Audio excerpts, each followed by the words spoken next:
Good morning, everyone. Today is day 22. It's Friday, May 22nd, 2026. We've got about a week and a day left before the challenge is over.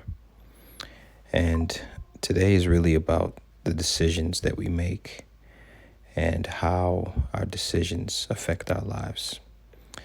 But before we go into the decisions, let's talk about what a decision actually is and what a decision is not. The word decision is a Latin word. Well, it comes from the Latin, which means the actual word is decidere, which means to cut off. It's a planting term, an agriculture or horticulture term, and it means to cut off. If you think about it, you think about a plant. If you have a stem, once you cut that stem off, the thing that you cut off is gone. The only thing that remains is the leftover of the stem. And I think Jesus mentioned it when he talked about pruning trees. So when you cut away something, it takes away every other option, and only one path remains. And that's the key difference between a choice and a decision. And a choice is really when you make a selection. There are multiple options left. So you have A, B, C. You choose one. But you typically, when you choose, you leave the window open. You leave the door open for other alternatives. But a decision, you cut off everything else. If you decide you're going with A, you take A, B and C don't exist anymore. It's like they say burning the boats. If you've ever heard about the analogy burn the boats, there's a story of a guy who comes to the U.S. I guess this was in the days of Christopher Columbus, and they were looking for dry land. And when they got there, they burned the boats. And what that signified was that they weren't going back, that they had to make it work. And so when we burn the boats in our lives, we make a decision that this is what we're doing no matter what. This is who we are no matter what. This is our identity no matter what. There's no negotiation. There's no hesitation. The decision has been made. And this is why a lot of people will make choices all day long and still remain the same. Because you still leave room for possibility. You still leave room for other outcomes. We choose to start, we choose to grow, we choose to change, but we never decide. And decision does require death. It requires death of every other outcome. It requires death of every other possibility. Death to the backup plan. Death to the old me, the old identity. Excuses die. And there's a version of you that still wants permission to stay the same. And that version, you have to decide that version can no longer exist. And that's why decision has power.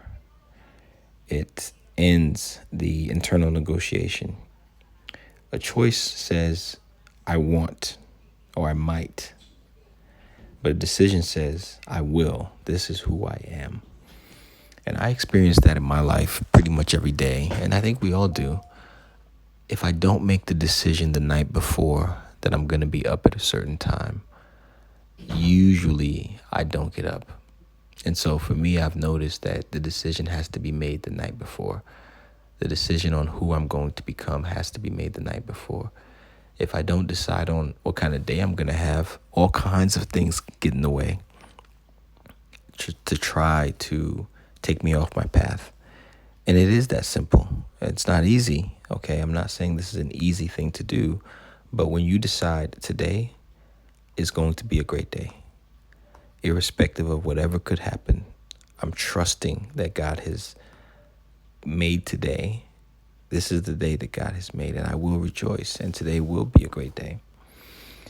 And that's why decision has power.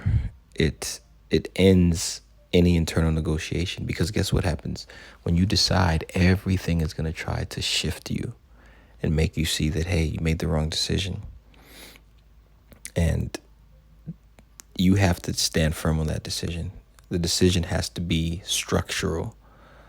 Because when you truly decide, things do start to change. Your environment, your calendar, your conversations, even your spending habits start to change, your standards, and what you tolerate. Because if you decide, I'm not doing this anymore, that is going to affect what you do. So decision is not going to be proven by just, hey, saying it or believing it. Ask yourself a few questions once you decide.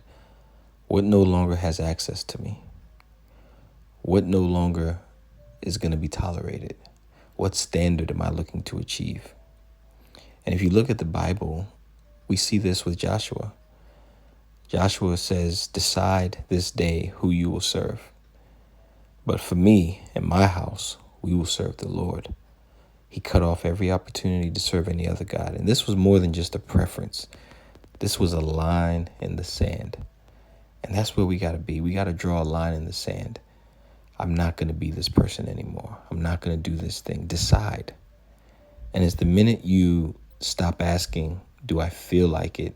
And start asking, what is this person I decided to become do next? That's when the change starts. So day 22, it's about understanding that our life doesn't change when we become just interested. It changes when we decide to make a commitment. Because if you're undecided, you're going to keep options open. But when you make a decision and when you become decided, alignment is the only option. And again, we're not perfect. We will fall off. We will slip up. But make a decision.